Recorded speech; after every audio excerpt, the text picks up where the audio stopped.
Como fazer da arte um propósito de vida e que dê certo. A arte, ela dá esse grande sentimento de propósito. Só que algumas pessoas, às vezes, pensam nessa questão do propósito como sendo uma coisa sisuda, pesada, densa, então eu tenho que fazer tudo de uma forma muito intensa e uma coisa muito visceral e tal, eu tenho que fazer uma coisa meio dramática, né? Algumas pessoas têm essa fantasia.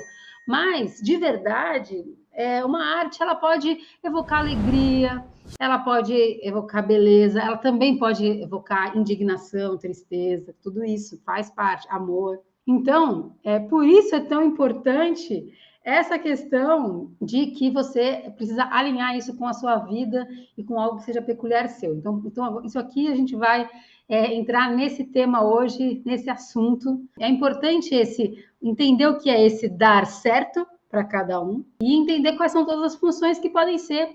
Né? Às vezes o seu jeito é um jeito muito peculiar, que não é meu e que não é da Maria Cecília que está ali, nem do Roberto, nem da Popeia, nem da Su que chegou agora. Então, vamos conversar sobre esse jeito de dar certo. Todo mundo sente lá de alguma forma, né, que a arte ela tem um propósito. Quando a gente faz contato com a arte, o que ela significa para a gente, ela ocupa um lugar, me digam se vocês concordam comigo, ela ocupa um lugar assim de importância, um lugar de nobreza, não necessariamente de uma coisa sisuda, mas um lugar de nobreza, um lugar de algo que tem valor. Eu quero falar aqui para vocês sobre justamente o poder que a arte tem, né, sobre as nossas vidas. Então, assim, por exemplo, quando a gente pega uma história, né? Então, de repente, você pega uma história, a gente é acostumado, quando a gente é criança, a gente ouvia histórias, né? Você vai dormir, alguém conta uma história para você. Muita gente tem esse hábito, né?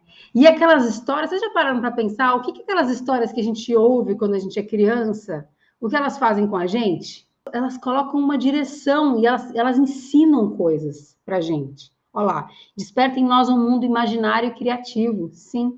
E também você mexe com a sua imaginação e aquela imaginação, quando você está fazendo aquilo, você está armazenando alguns valores de conduta mesmo. Quando você pensa que, de repente, o dragão foi lá e roubou a donzela, aprisionou no castelo, e aí tinha o tesouro, e aí teve que ir lá,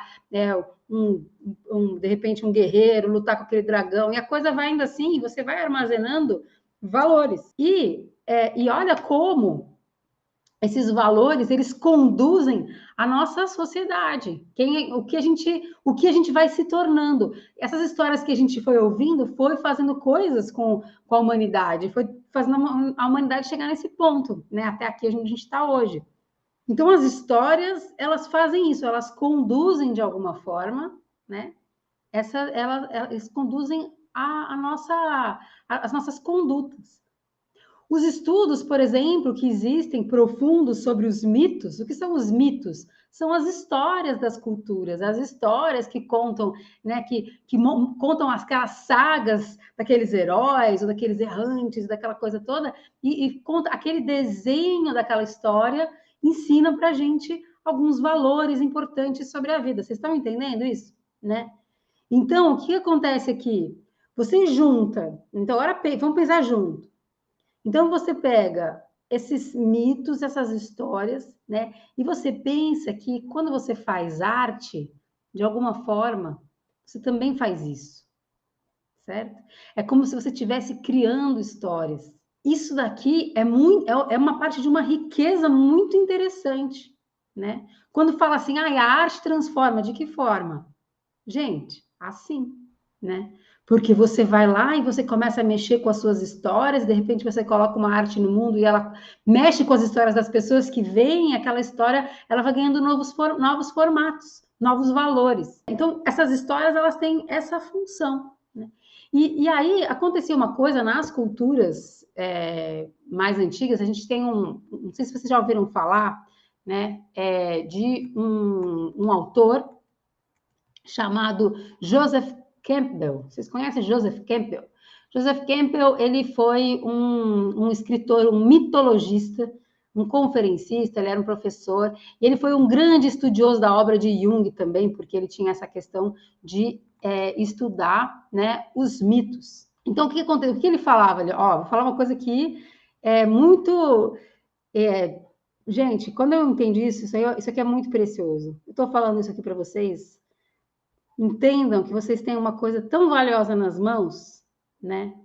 É tão valioso. O que eu vou dizer agora, isso aqui é valioso para você e é valioso também para uma questão que é, eu digo assim, uma questão ética mesmo da sua passagem aqui pela Terra, certo? Vou falar assim, né? Dá para a gente falar assim. O que acontece ali? O Joseph Campbell, naquele livro O Poder do Mito, né, que ele é entrevistado pelo Bill Moyers, ele fala assim: antigamente, né, nas aldeias e nos povos, existia uma posição ali social, né, de um dos membros daquela tribo, daquele grupo.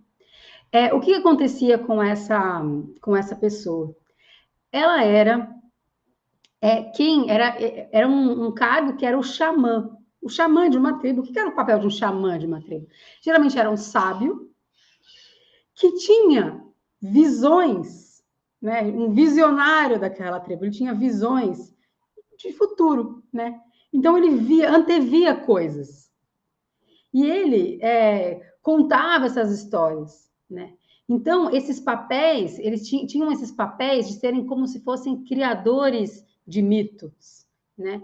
Alguns dizem que eles podem receber espiritualmente esses ensinamentos, mas enfim, de qualquer forma, tinha essa função que esses xamãs visionavam, então, para onde, né, aquilo tudo estava caminhando, para onde aquela cultura estava indo, certo?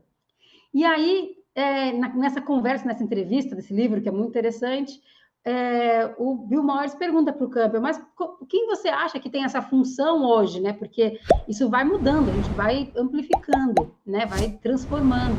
E aí o Campbell responde assim: quem tem essa função hoje em dia são os artistas, os criadores de mitos, os criadores de histórias são os artistas, certo? A gente tem várias artes, né? Tem a arte da música, tem a arte das artes cênicas, a gente tem o cinema, a gente tem, né, muitas artes e tem as artes visuais, plásticas. O que acontece, então? Então, os artistas, eles são esses criadores de mitos, são esses visionários, né, do futuro.